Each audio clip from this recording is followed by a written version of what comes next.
Assalamualaikum warahmatullahi wabarakatuh dan selamat sejahtera. Okey. Untuk kali ini Cikgu Azli bin Johari akan mengajar bab 2. Okey, bab 2 iaitu bab yang kedua dalam bab 2. Reka bentuk mekanikal. 2.2 reka bentuk mekanikal. Okey. Mungkin dalam bab reka bentuk mekanikal ni, okey, dia panjang. Jadi terdapat beberapa video, okey, yang akan cikgu buat. Jadi kamu kena tengok semualah.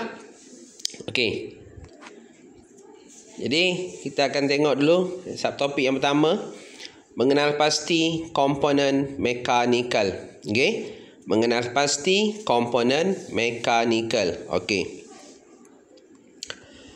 Reka bentuk mekanikal. Okey, sistem mekanikal mengurangkan tenaga mekanikal manusia dalam melakukan sesuatu pekerjaan. Okey, seperti dalam basikal lah. Okey. Untuk bergerak dari satu tempat ke tempat yang lain, okey, tenaga manusia tu dapat dikurangkan lah dengan bantuan sistem mekanikal yang terdapat pada basikal. Itu contoh bagaimana sistem mekanikal ni dapat mengurangkan tenaga mekanikal manusia dalam melakukan sesuatu pekerjaan. Okey, contohnya manusia nak bergerak dari satu tempat ke tempat yang lain. Kalau tiada sistem mekanikal, contohnya tiada basikal, terpaksa berjalan kaki. Jadi pekerjaan manusia tu bergerak, untuk bergerak tu memerlukan sepenuhnya tenaga mekanikal manusia. Tapi bila dah ada basikal yang menggunakan, yang ada sistem mekanikal dalam basikal tersebut, okey, tenaga mekanikal manusia ni dapat dikurangkan. Okey. Poin yang kedua, reka bentuk mekanikal ni dia adalah gabungan komponen mekanikal, okey, membolehkan sesuatu produk berfungsi, bergerak atau berputar. Okey, jadi apabila terdapat gabungan komponen mekanikal, ianya akan membolehkan sesuatu produk berfungsi, bergerak atau berputar. Okey. Komponen mekanikal, kejap lagi kita jumpa. Apa itu komponen mekanikal? Okey. Yang ketiga, pergerakan mekanikal bertujuan memindahkan suatu sumber gerakan kepada gerakan yang lain. Okey, contohnya kalau dalam contoh basikal lah. Okey, kita ni manusia menggerakkan kaki. Okey. Seterusnya daripada gerakan kaki itu akan menggerakkan roda. Itu dia. Okey, mengenal pasti komponen mekanikal. Sistem mekanikal adalah beberapa komponen yang berfungsi sebagai penghantar. Okey. Sistem mekanikal adalah beberapa. Bila dia cakap pasal sistem, maksudnya dalam sistem mekanikal tu ada beberapa komponen yang berfungsi sebagai penghantar bagi menyelesaikan sesuatu tugas yang telah diprogramkan. Selain itu, sistem ini juga merupakan mekanisme yang digunakan bagi mendapatkan sesuatu hasil pengeluaran. Itu dia. Okey. Mengenal pasti komponen mekanikal. Okey, untuk menghasilkan reka bentuk, okey, untuk menghasilkan reka bentuk sistem yang dikehendaki, pelbagai komponen mekanikal digunakan sama ada secara berasingan ataupun secara gabungan. Ada pelbagai jenis komponen mekanikal. Komponen ini saling berkait untuk menyelesaikan masalah atau tugasan seperti yang dikehendaki oleh pengendali. Tak jumpa lagi ni komponen mekanikal tu apa? Sekejap lagi jumpa. Ini dia komponen mekanikal.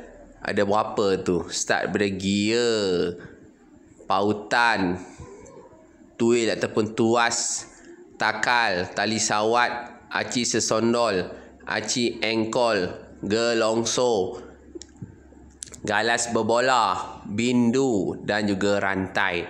Kesemua itu adalah komponen mekanikal. Inilah gabungan komponen-komponen ni akan mewujudkan satu sistem mekanikal.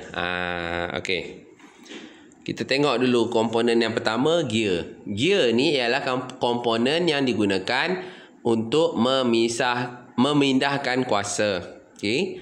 Gigi yang terdapat pada badan gear berfungsi untuk menyalurkan kuasa daripada sumber kepada penerima. Ada banyak jenis gear seperti gear serong, gear taji, gear helix, gear tulang hiring, gear rak dan pinan, gear meter, gear skru, gear dalam, gear serong pilin dan juga gear belitan. Setiap gear nama pun berbeza, fungsi pun berbeza. Okey. Ini contoh jenis-jenis gear. Okey, kamu boleh tengok gambar tu. Kalau gear serong, gigi tu yang serong. Gear taji, gear helix, tengok corak gigi dia tu. Gear rak dan pinan, satu bulat, satu lurus. Gear meter, gear skru. Macam-macam jenis gear. Bukan saja-saja dia nak reka bentuk gear ni. Jadi gear ni gear ni berbeza nama, berbeza rupa dan juga berbeza dia punya fungsi. Ni gear serong pilin, gear belitan, gear tulang hiring dan gear dalam. Okey, ni contoh lagi. Itu jenis gear. Seterusnya, komponen yang seterusnya ialah pautan ataupun linkage. Pautan. Kat mana nampak benda ni? Kat pintu. Okey, komponen ini berfungsi sebagai penghubung sesuatu komponen atau bahan bagi melengkapkan sesuatu sistem. Tak boleh kita nak cakap secara spesifik. Kita kena tengok dulu sistem tu nak pakai apa. Jadi contoh pintu. Okey, tak ada ni pun tak apa, tak ada alat ni pun tak apa. Tapi kalau ada alat ni, dia melengkapkan dia melengkapkan sistem tersebut. Okey, ni pautan. Okey, kemudian tuil ataupun tuas. Tuil atau tuas ialah sistem yang berkaitan daya, beban dan fulcrum. Dia ada, kalau sebut je tuil ataupun tuas, dalam sains pun ada je, kau ingat ni. Okey, tingkatan 2 kalau tak salah. Okey, kalau sebut saja tuil ke tuas ke, dia mesti melibatkan 3 perkara: daya, beban dan juga fulcrum.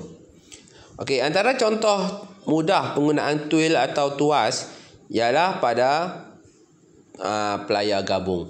Pelayar gabung tu dia ada tuil dan tuas. Okey. Ni dia yang cikgu cakap tadi tu. Okey. Dalam sains ada. Okey. Tuas ni ataupun tuil ni, dia ada kelas 1, kelas 2, kelas 3. Kamu boleh tengok kelas 1. Okey, di tengah-tengah ni adalah fulcrum. Kelas 2 di tengah-tengah dia adalah beban. Kelas 3 di tengah-tengah adalah daya. Okey, serta ada contoh-contoh itu kamu boleh tengok. Okey. Komponen yang ketiga, takal. Ini. Lama tak nyanyi lagu Negaraku kan? Tak ada perhimpunan. Jadi kalau kamu perhatikan betul-betul, bendera dinaikkan kat tapak perhimpunan tu, atas tiang tu, dekat bahagian atas sekali tu, ada takal ni lah. Takal ni adalah mesin ringkas yang terdiri daripada satu roda berputar pada gandar. Dengan menggunakan takal, beban menjadi lebih ringan dan mudah untuk diangkat. Kalau tengok betul-betul filem Pirates of Caribbean, okey, dia orang kan pakai kapal-kapal lama tu kan. Nak naikkan apa tu, Allah, time ni dah lupa. Nak naikkan layar tu, Bukan kecil-kecil layar tu. Jadi kena tarik tali. Jadi kat atas tu nak mudah, dia ada takal. Mungkin melancarkan. Okey. Seterusnya, komponen yang ke berapa tak ingat dah. Tali sawat. Okey, ini komponen juga. Komponen mekanikal, iaitu tali sawat, dalam bahasa Inggerisnya belting. Okey. Tali sawat ni dia bukan macam rantai, dia lain. Okey, tali sawat banyak digunakan dalam industri seperti pemesinan, conveyor dan pada motosikal berkuasa besar. Tali sawat digunakan untuk menghubungkan takal pemacu yang dipasang pada enjin ataupun motor elektrik dengan takal dipacu. Okey. Ini tali sawat. Seterusnya, aci sesondol ataupun camshaft. Yang kamu duk cakap camshaft tu kan. Nama bahasa Melayu dia aci sesondol. Okey. Penggunaan aci sesondol dapat ditemui dalam kenderaan bermotor seperti kereta, dan sekarang ni ada dalam motor pun ada. Okey, aci sesondol digunakan untuk membuka dan menutup injap ataupun valve. Okey, valve buka sendiri. Okey, macam mana dia boleh buka sendiri, tutup, buka, tutup. Inilah akibat disondol oleh aci ni. Okey. Aci angle, crankshaft. Ni yang kamu dah sebut, crankshaft putui. Apa benda tu? Aci ankle lah. Aci ankle ni berfungsi untuk menukar gerakan linear kepada gerakan berputar.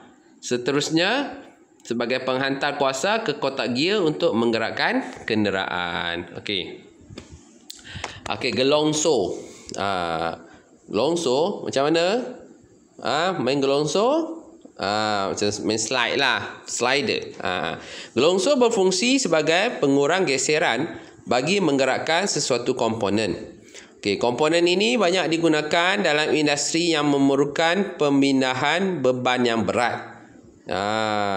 Beban pada gelongso digerakkan secara mendatar.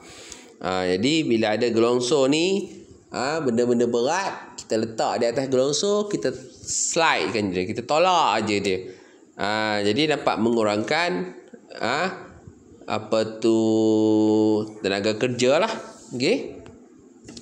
Seterusnya, komponen mekanikal yang seterusnya ialah galas berbola ataupun ball bearing. Bearing selalu kita panggil bearing. Okey, sebenarnya dia adalah ball bearing ataupun galas berbola. Okey, galas berbola digunakan sebagai pengantara bagi objek yang berputar. Dalam tayar tu kan, dalam rim bukan dalam tayar, dalam rim, hub ke nama banyak hub pun ada, orang panggil buyung pun ada. Okey, apa-apalah kan.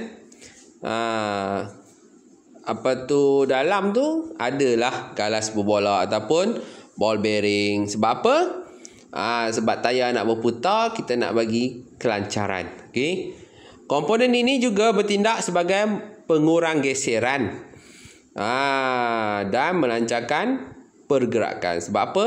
Dalam bearing tu ada orang Melayu panggil, orang pomen-pomen panggil kacang-kacang. Ini bukan kacang boleh makan. Ini adalah berbola besi, berbola logam. Itu dia. Penggunaan komponen ini, itu penggunaan galas berbola ni, dapat ditemukan pada bahagian roda kenderaan. Okey, yang berputar adalah galas berbola. Okey. Seterusnya ialah bindu ataupun cak. Okey. Ini komponen mekanikal yang seterusnya, iaitu bindu ataupun cak. Apa fungsi bindu? Okey, fungsinya adalah untuk memegang dan mencengkam mata gerudi. Dekat mana ada bindu ni? Selalunya ada dekat mesin gerudi. Tak kisahlah mesin gerudi lantai ke, mesin gerudi berwayar ke, mesin gerudi tanpa wayar ke, semua ada bindu.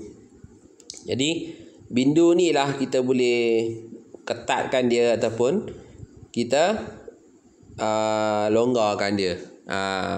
Untuk mengatakan cengkaman mata gerudi, dia ada kunci khas.